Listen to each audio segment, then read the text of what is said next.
आज 21 अक्टूबर को भारत ने 10 माह से कम समय में 100 करोड़ कोविड वैक्सीनेशन के लक्ष्य को प्राप्त किया है। यह स्वास्थ्य के क्षेत्र में अभूतपूर्व उपलब्धि होने के साथ साथ विश्व के पटल पर भारत के सामर्थ्य का प्रतीक है। भारत ने जिस रफ्तार से 100 करोड़ के आंकड़े को छुआ है, ये दर्शाता है कि हमारी सरकार प्रत्येक व्यक्ति की सुरक्षा के लिए पूर्णतः संकल्पित है। इस ऐतिहासिक क्षण पर मैं प्रधानमंत्री नरेंद्र मोदी जी का हृदय से धन्यवाद देता हूं और सभी स्वास्थ्य कर्मियों को और जनता को बधाई देता हूं।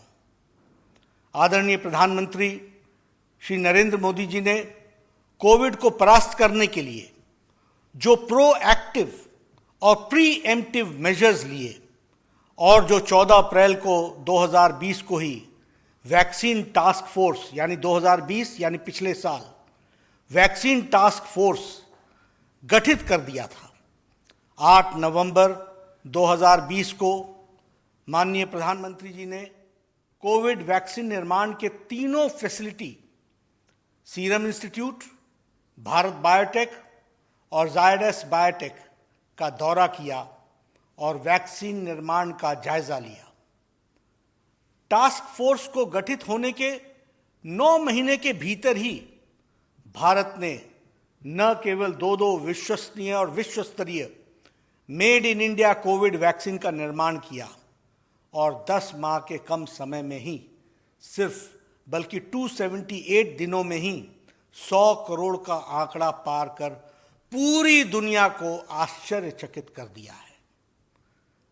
भारत में ये नहीं हो सकता है से लेकर यह हम कर सकते हैं और ये होकर रहेगा का सफर इतना आसान नहीं था, लेकिन तमाम बाधाओं को और चुनौतियों को पार करते हुए श्री नरेंद्र मोदी जी की सरकार ने देशवासियों को यह एहसास दिलाया है कि अगर 130 करोड़ के देशवासी ठान लें तो भारत कदम कदम पर सफलता के नए अध्याय जोड़ सकता है और देश को हर मुश्किल से निजात दिलाई जा सकती है। माननीय प्रधानमंत्री जी को पूरे देश को अपने वैज्ञानिकों पर भरोसा था कि तय समय में वैक्सीन बन जाएगी, लेकिन विपक्ष को भरोसा नहीं था और वे लगातार इस प्रक्रिया को हतोत्साहित करने में लगे हुए थे।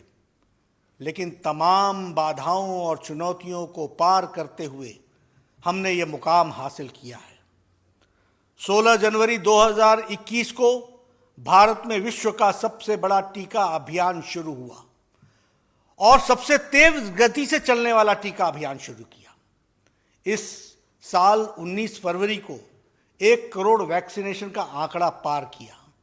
11 अप्रैल को 10 करोड़, 12 जून को 25 करोड़, 6 अगस्त को 50 करोड़, 13 सितंबर को 75 करोड़ और आज 21 अक्टूबर को भारत ने माननीय प्रधानमंत्री श्री नरेंद्र मोदी जी की प्रेरणा और हेल्थ वर्कर्स, फ्रंटलाइन वर्कर्स और कोरोना वॉरियर्स के अथक परिश्रम से भारत ने 100 करोड़ वैक्सीन का आंकड़ा पार करके एक नया कीर्तिमान रचा है।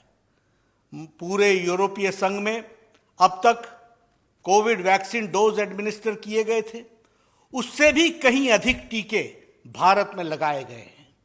अमेरिका के कोल वैक्सीनेशन से लगभग 2.5 गुना अधिक हम कर चुके हैं। पिछले कुछ हफ्तों में भारत कम से कम 5 बार एक दिन में 1 करोड़ टीकाकरण का आंकड़ा पार करने में कामयाब रहा है, जो अपने आप में एक रिकॉर्ड है।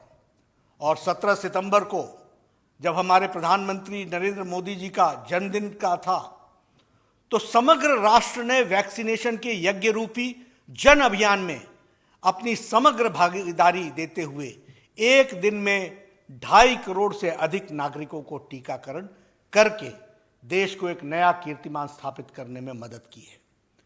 यह समय है और यह समय फिर से हमारे वैज्ञानिकों और डॉक्टरों की सफलता की सराहना करने का है, जिन्होंने रिकॉर्ड समय में टीका विकसित किया।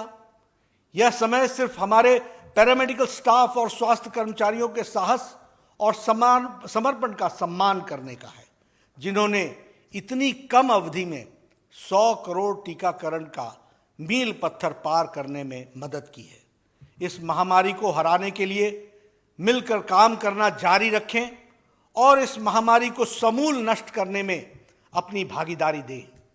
एक बार पुनः इस ऐतिहासिक उपलब्धि के लिए मैं सभी देशवासियों को बधाई देता हूं। कोविड को परास्त करने के लिए जो परिश्रम की प्रकाष्ठा के लिए सभी हेल्थ वर्कर्स, फ्रंटलाइन वर्कर्स और कोरोना वॉरियर्स को साधुवाद देता हूं और देश की चुनौतियों को निपटने, इस अवसर के रूप में तब्दील करने के देश के कदम कदम पर मार्गदर्शन करने के लिए मैं माननीय प्रधानमंत्री श्री नरेंद्र मोदी जी का व्यक्तिगत रूप से आभारी हूं और भाजपा के करोड़ों कार्यकर्ता और से उनको हार्दिक अभिनंदन देता हूं। मैं अपनी ओर से इस यात्रा में जिस तरीके से प्रधानमंत्री जी ने देश का नेतृत्व किया, देश को हौसला बढ़ाया और सभी लोगों ने मिलकर के पूरे समाज ने जो साथ दिया, उसके लिए मैं हार्दिक सभी का धन्यवाद देता हूं। नमस्कार, मैं हूं मानक गुप्ता। अगर आपको हमारा ये वीडियो पसंद आया हो तो इसे लाइक और शेयर जरूर करें और हां, हमें सब्सक्राइब और फॉलो करना ना भूलें ताकि आप देश और दुनिया की कोई खबर मिस ना करें। तो जुड़े रहिए हमारे साथ और देखते रहिए न्यूज़ 24।